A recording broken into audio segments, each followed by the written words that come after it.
ఇందాకే నేను వసుని గమనించాను. తను దేనికో టెన్షన్ పడింది. అది హారిక కోసమని నాకిప్పుడే అర్థమైంది. తను పుట్టింటికే వెళ్ళుండొచ్చు, కానీ ఇంత రాత్రైనా ఇంటికి రాకపోతే కంగారుంటుంది కదా.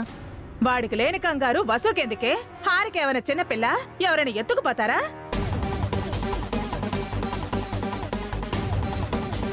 చిన్నపిల్ల కాదత్తయ్య, ఆడపిల్ల.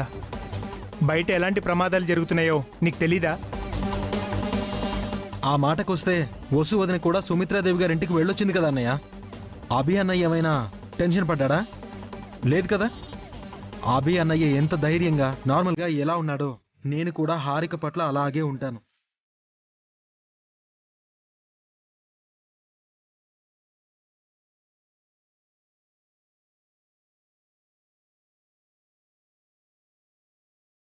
వసు వెళ్లడం వేరు, హారిక వెళ్లడం వేరఖిల్.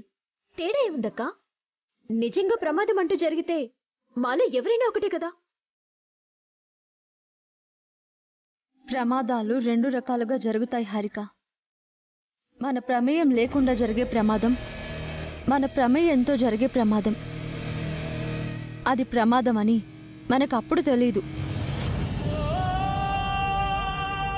తీరా తెలిసాక జీవితం తల్లకిందులవుతుంది. అది మాత్రమే చెప్పదలుచుకున్నాను. వాసు అక్కేంటి ఇలా మాట్లాడుతోంది? కొంపతీసి నేను రెస్టారెంట్లో చలపతి గారిని కలిసి నెక్లెస్ తీసుకోవటం వాసు అక్క కానీ చూసేసిందా ఏంటి? హారికకి ఏం జరిగినా నేను చూసుకుంటాను వదినా, మీరేం వరి అవ్వకండి. మంచి చెప్పడం కూడా తప్పే అంటరా? అంటే మంచి చెడులు వీళ్ళకి తెలియవనా నీ ఉద్దేశం పెద్దోడా? నువ్వు అమాయకుడివేమో, చిన్నోడు కాదు. మా గురించి మేము చూసుకోగలం. మీరు రూల్స్ అవి పెట్టి ఈ ఇంటిని హాస్టల్లో ట్రీట్ చేస్తే మాత్రం భరించటం మా వల్ల కాదు. వెళ్ళిపోమంటే హాయిగా బయటికి వెళ్ళిపోతాం. ఇక్కడ ఎవరికి రూల్స్ పెట్టడం లేదా హారిక. అందరం కలిసి ఉందాం అనుకుంటున్నాం కాబట్టి అందరం అందరి గురించి పట్టించుకోవాలి. వసుగారు చేసింది కూడా అదే. నీకు ఈ విషయంలో ఇబ్బందిగా అనిపిస్తే ఇంకొకసారి ఇలా జరగదని నేను హామీ ఇస్తున్నాను. ఇంతటితో ఈ విషయాన్ని ఇక్కడితో వదిలేసేయండి ప్లీజ్.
ఇంతసేపు ఏంటి హారిక ఇక్కడికి వెళ్ళావు? చెప్పాను కదా అఖిల్, మా మమ్మీ దగ్గరికి వెళ్తున్నానని.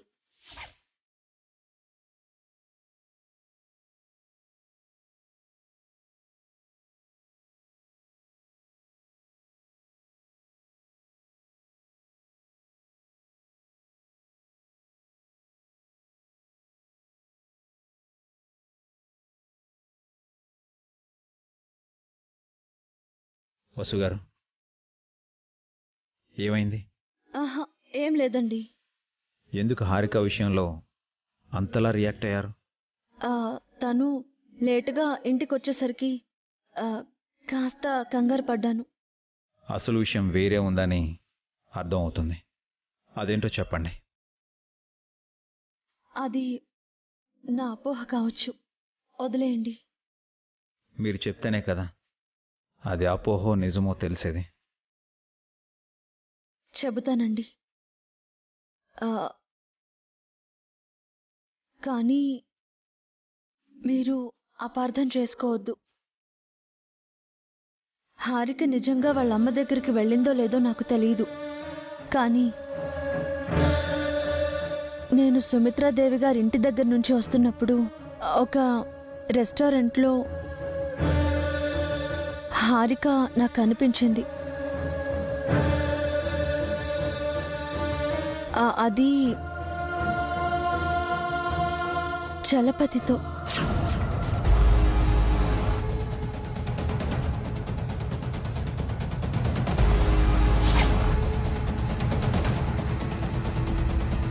చాలా బాగుంది సార్.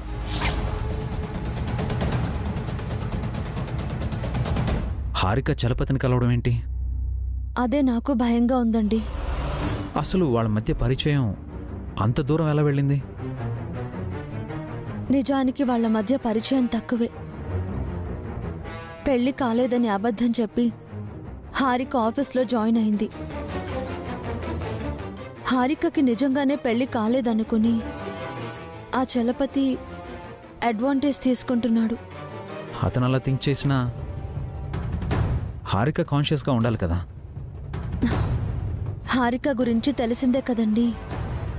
తెలిసే తెలియనితనం, అమాయకత్వం, నగలంటే పిచ్చి, గుడ్డిగా నమ్మేస్తుంది. అది కాదు వసుగారు, ఇలాంటివి విపరీతాలకి దారితీస్తాయి. అందుకే వరి అవుతున్నానండి. తెలిసి తెలియక హారిక చేసే తప్పు తన కాపురానికే ముప్పు తెస్తుంది. వాళ్ళిద్దరినీ నేను చూశాను కాబట్టి సరిపోయింది.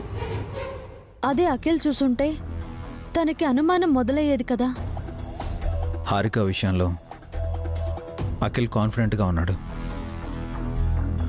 ఒకసారి ఆ నమ్మకం పోతే మనసు విరగడానికి ఎంతో టైం పట్టదు. అఖిల్కి కోపం ఎక్కువ, హారికకు ఆవేశం ఎక్కువ. ఈ జనరేషన్ కపుల్ వాళ్ళు. ఇదంతా ఆలోచించి నేను టెన్షన్ అవుతున్నానండి. ఇండైరెక్ట్గా హారికని వార్న్ చేద్దామంటే తను నా మాట వినే పరిస్థితుల్లో లేదు. అలా అని అఖిల్తో చెప్పి అనుమానాలు, అపార్థాలు పెంచలేను. అవును, ఆఫీస్లో చలపతి బిహేవియర్ ఎలా ఉంటుంది? అంతగా గమనించలేదు, కానీ ఈ విషయం ఆఫీస్లోనే మొదలై ఉంటుంది. ఎలాగైనా సరే చలపతి నుంచి హారికని కాపాడుకోవాలండి. అంటే హారికని జాబ్ నుంచి మానిపించేద్దామా? హారిక ఒప్పుకోదు. ఫస్ట్ అఖిల్ ఒప్పుకోడు. పోనీ చలపతికి ఇండైరెక్ట్గా వార్నింగ్ ఇవ్వమంటారా? వద్దండి, అది మరింత ప్రమాదం. మనమెవరో చలపతికి తెలిసే ఛాన్స్ ఉంది. టైం చూసుకుని ఈ విషయాన్ని నేనే డీల్ చేస్తాను.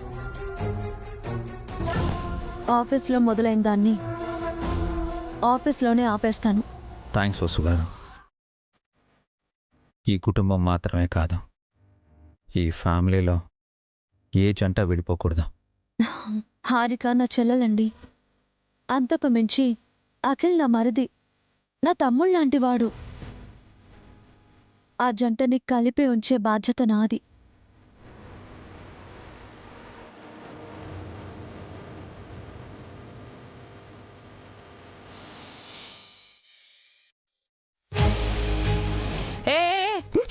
ఏంటే? ఏంటది? ఏంటంటే? నువ్వేదో దాస్తున్నావే అది. నేనేం దాయట్లేదే. నేను చూశాను, మర్యాదగా చూపించు. ఏం లేదాంటీ. చూపించమని చెప్తున్నానా? ఏం లేదాంటీ. చూపించవే, చూపించు.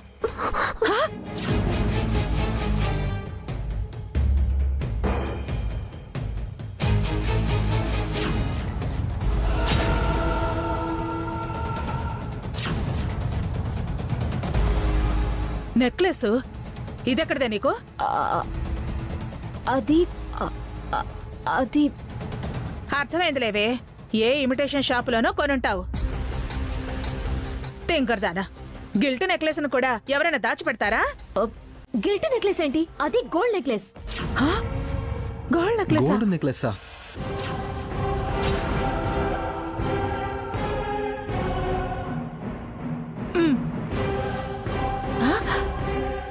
అవునరా, ఇది బంగారంలానే ఉంది. బంగారం నెక్లెసే, బాగా ఖరీదైన దానిలా ఉంది. ఇంత కాస్ట్లీ నెక్లెస్ నీకెక్కడిది హారిక? ఎవరిచ్చారు? ఆ చలపతి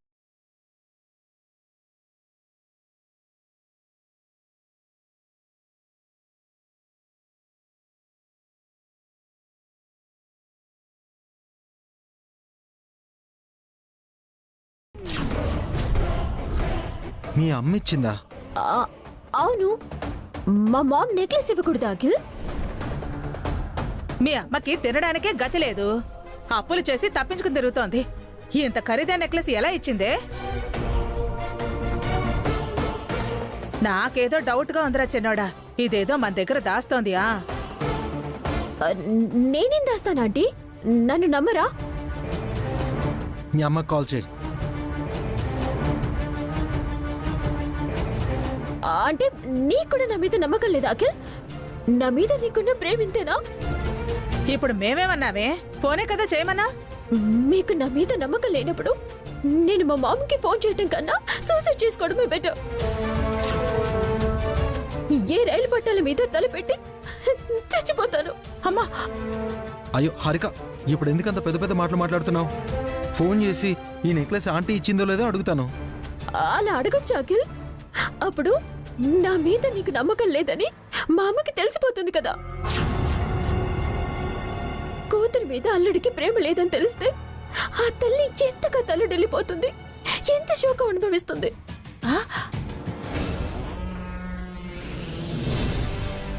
ఏంటిది ఓవరాక్షన్ చేస్తోంది? అదే కాక అసలే అప్పుల్లో ఉన్న మా మామ్ ఆ అప్పులకి వడ్డీలు కట్టలేక మా డాడీ ఎక్కడో రూపాయి దాచుకొని దాచిపెట్టి అప్పుల వాళ్ళకి తెలియకుండా నాకు ఈ నెక్లెస్ కొనిపెట్టారు. ఇప్పుడు ఫోన్ చేసి మీరు ఈ నెక్లెస్ కొనిపెట్టారా అని అడిగితే వాళ్ళ కష్టాన్ని అవమానించినట్టు కాదా? వాళ్ళెంత కుమిలిపోతారు. ఇదంతా నువ్వు ఆలోచించావా అఖిల్? అర్థం చేసుకున్నావా? ఇంకా నీకు ఫోన్ చేయాలనిపిస్తే ఇప్పుడు మా మమ్మీకి ఫోన్ చేస్తాను. చెప్పు అఖిల్, ఫోన్ చేయమంటావా? It's okay Harika, leave it. అరే, అమ్మయ్యా, అఖిల్ నమ్మేశాడు. ఇది బయటకు వెళ్ళినప్పుడు హడావిడిగా వెళ్ళిపోయింది. నేను అఖిల్ తోడుగా వస్తామంటే వద్దంది. తిరిగి వచ్చేటప్పుడు నెక్లెస్ తెచ్చింది. ఎవరిచ్చారని అడిగితే వాళ్ళ అమ్మిచ్చిందని చెప్తోంది. అమ్మకు ఫోన్ చేయమంటే ఓవర్ యాక్షన్ చేస్తోంది. ఇదేదో దాస్తోంది. ఆంటీ ఇంతలా ఆలోచిస్తుందంటే తనకి నా మీద అనుమానం వచ్చినట్టుంది. ఇప్పుడు ఎలా డైవర్ట్ చేయాలి? ఆంటీ, మా మామ్ మీకోసం కూడా షాపింగ్ చేయబోతుంది. ఏంటి, నాకోసమా? ఏం కొనబోతోంది? త్వరలో మీకు రెండో పెళ్లి అవబోతుంది కదా. ఆ పెళ్లి చీర కోసం గద్వాల్, ధర్మవరం, కంచి నుంచి ఆ పట్టు చీరలు ఆర్డర్ చేసింది. అన్ని లేటెస్ట్ మోడల్ శారీస్. నిజంగా? ఆ శారీస్ లో మీరు స్వీట్ 16 లా కనిపిస్తారా ఆంటీ? ఆ చీరలు ఎప్పుడొస్తాయి? కరెక్ట్ గా మీ పెళ్లికి ఒక రోజు ముందు వచ్చేస్తాయి. అంటే నేను త్వరగా నా పెళ్లి డేట్ ఫిక్స్ చేసుకోవాలన్నమాట. Yes aunty. మీరు ఆలస్యం చేయకుండా వెళ్ళండి. మంచి పెళ్లి కొడుకుని పెళ్లి డేట్ ని ఫిక్స్ చేసుకుని రండి. సరే సరే, ఇదిగో తీసుకో. అమ్మయ్యా, ఎలాగోలో దీన్ని డైవర్ట్ చేశాను.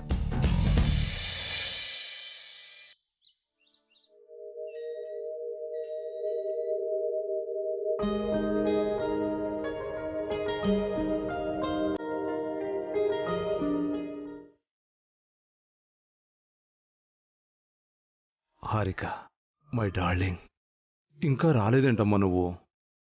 నీకోసం ఎంతసేపు అని ఎదురు చూడాలి? ఇప్పుడు తెల్లవారుతుందా? ఇప్పుడు నిన్ను చూస్తానా అని నైట్ అంతా నిద్రపోలేదు.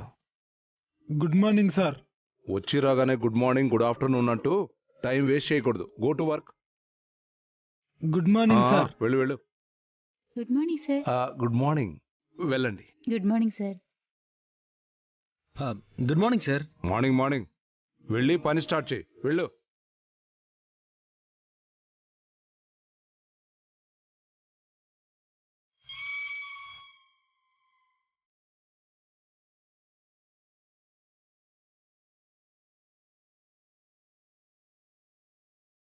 వచ్చిందా నా Harika?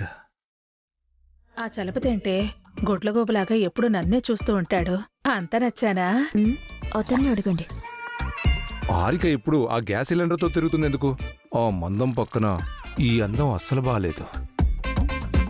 Good morning sir. Good morning. Good morning sir. Good morning. Good morning. ఎందుకమ్మా అంత పెద్దగా అరుస్తావు? మీ షర్ట్ చాలా బాగుంది సార్. మీ డ్రెస్ కూడా బాగుంది. Thank you sir. Thank you sir. Tiffin తిన్నారా సార్? టీ తాగారా సార్? వర్క్ స్టార్ట్ చేస్తారా?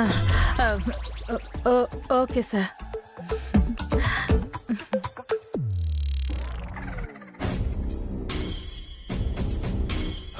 Good morning Harika.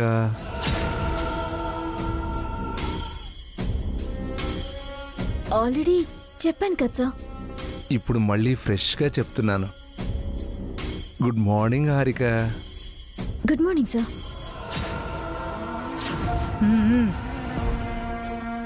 ఈరోజు లేట్ అయిందేంటి?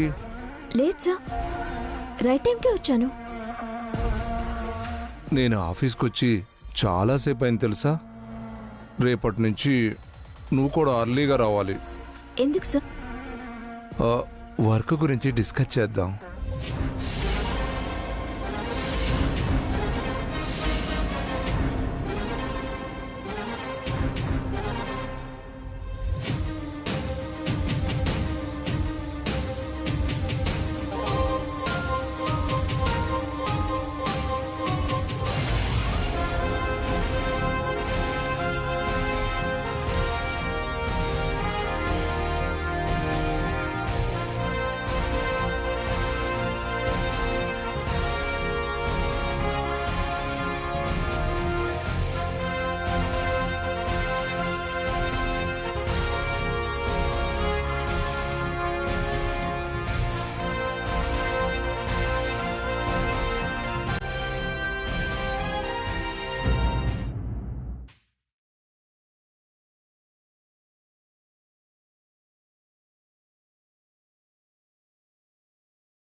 చలపతి గారు.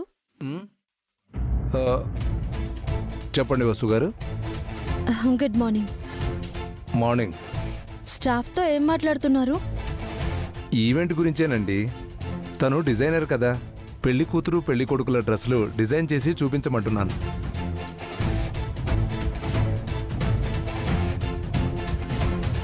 ఈవెంట్ గురించి మొత్తం నన్నే చూసుకోమని సుమిత్ర మేడం చెప్పారు.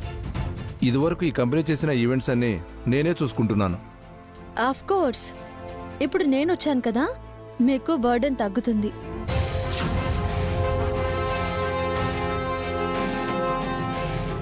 మీరు కొత్తగా వచ్చారు, నాకు చాలా ఎక్స్పీరియన్స్ ఉంది. నేను ఈ కంపెనీకి మాత్రమే కొత్త, ఈవెంట్స్కి కాదు. అయితే నన్నేం చేయమంటారు? మీరు అకౌంట్స్ కూడా చూస్తారంట కదా? ఈ కంపెనీకి సంబంధించి అన్నీ నేనే చూస్తాను. ఇన్నాళ్ళు మీరు చూసిన అకౌంట్స్ నేను ఒకసారి రీచెక్ చేయాలి.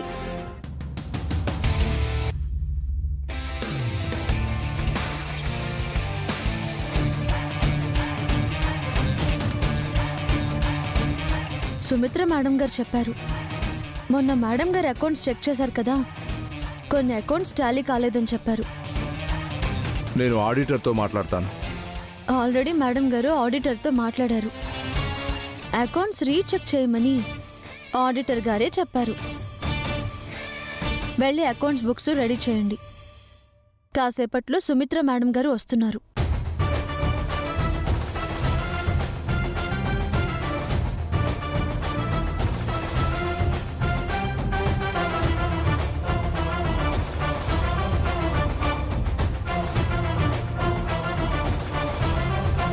నా లెక్కల్లో బొక్కలు వెతుకుతున్నారా? చెప్తా మీ పని.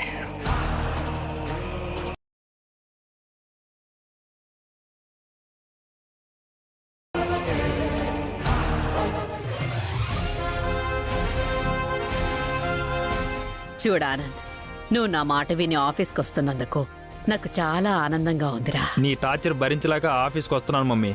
ఆఫీస్లో నాకు ఏదైనా ఇన్సల్ట్ జరిగిందో లైఫ్లో మళ్ళీ ఆఫీస్లో అడుగు పెట్టను. అలాంటిదేవి జరగదు ఆనంద్. మెల్లిమెల్లిగా అన్ని రెస్పాన్సిబిలిటీస్ నీకే అప్పగించి నేను ఇంట్లో హాయిగా రెస్ట్ తీసుకుంటాను. ఆఫీస్లో నాకు ఎవరు అడ్డు చెప్పకూడదు. నువ్వు కూడా నేను ఏం చెబితే అదే చెయ్యాలి. అలాగే ఆనంద్, ఇకపై అంతా నీ ఇష్టం. నువ్వు ఆఫీస్కి రావడమే నాకు కావాలి. Good morning madam. Oh good morning. Good morning. All of you sit down. కూర్చోండి.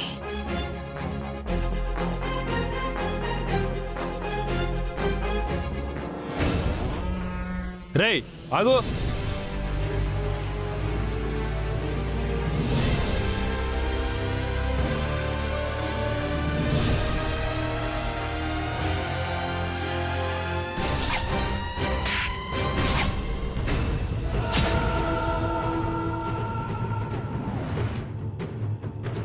నువ్వెక్కడేం చేస్తున్నావు?